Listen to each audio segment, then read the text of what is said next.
So the other day I was at the local bodega buying a Snapple or something, and I bought a Lotto ticket because what always happens is I'm at one of these stores and I look in and I see it's over $100 million, and which is usually my threshold to make my $4 deposit, despite knowing my odds of getting struck by lightning are substantially better than actually winning the lottery.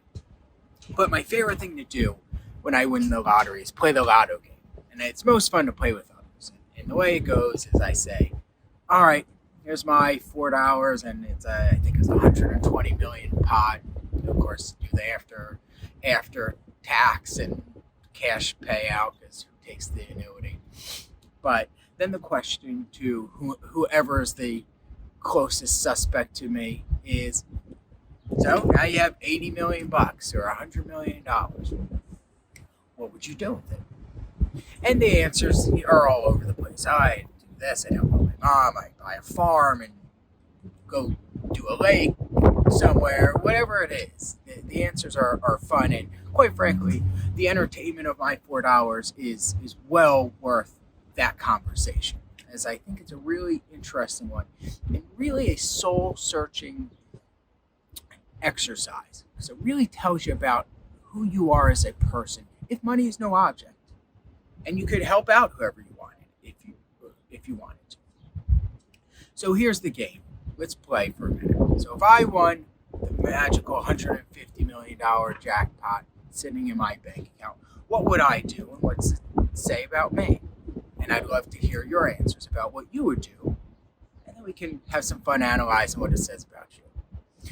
So the first thing I would do is I'd do one of these silly trips. I'd call up all my closest friends and say, hey, we're going to apply private jet and we're going somewhere exotic and renting a house for 2 weeks. Let's do it up. All expenses paid. I'd probably then just take 25 million or so right off the top. Let's just use the $150 million pie in the sky number. And I throw that with our investment specialist or our CIO, Mike Horwath, as I highly regard him and I think he's brilliant. But anyways, I put it with him because that to me would secure my retirement. I would then just pay off my mortgages. Why? And then I would go buy one of those. Obviously, I like the beach scene. I buy one of those sick, incredible beach homes that are beachfront with the pool on top, right on the beach, overlooking it. I have a great outdoor space. I mean, I know exactly what this dream house would look like already. I then take 10 million or so for each of my 3 kids, put in a trust account so that they don't have to worry about anything in the future. I would also help out family, my mom, my brothers, my sister-in-law, my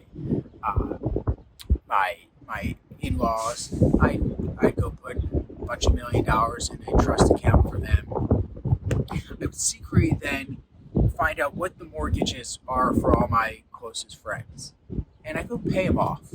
What else would I do? I would donate a bunch to charity. There's a bunch of causes that are near and dear to me that I would certainly invest in and help out.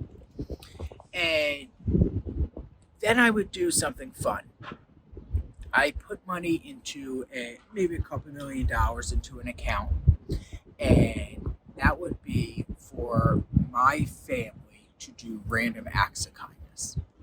It's just it's such a pleasure for me, and such a guilty, guilty pleasure, where you see someone you can help out, and with now money is no object, and you can go. You hear that struggling family down the street who's been dealt a tough hand, or whatever have you, and I want my family to be in this environment of being able to help out however they can, and just randomly, anonymously even. I just love that concept of not knowing the next person you can help out, and if you have the means, why not do it?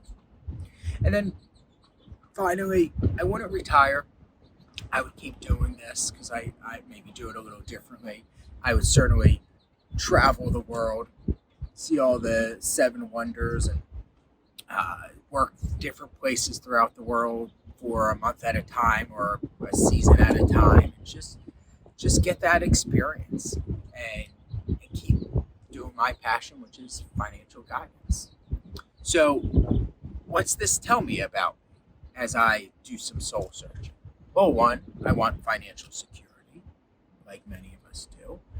Two, I much more value experiences than I do things, although I do yearn to have that fantastic, where the high rent district is down there, beachfront house. I think that would be awesome because I want a place for memories for my family more than anything, and for friends to come congregate and hang out.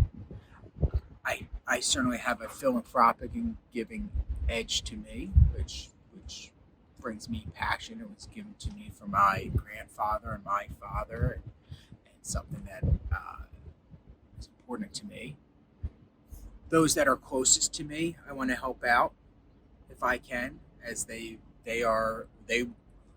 have helped shape me, and I want to help give back if I have that ability. And and obviously travel.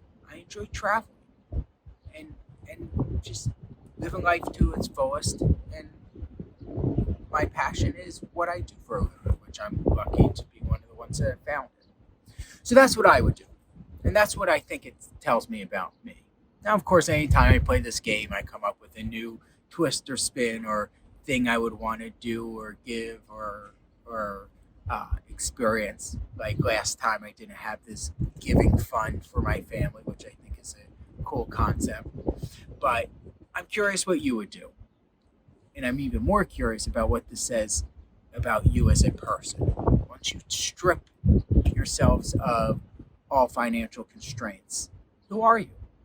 There's no bad or good. It's interesting. And I think this exercise can maybe help move you in the right direction despite maybe not having hundreds of millions of dollars at your disposal. Maybe you can reprioritize your life in such a way that it can make a difference now and later, both for you and those that you love.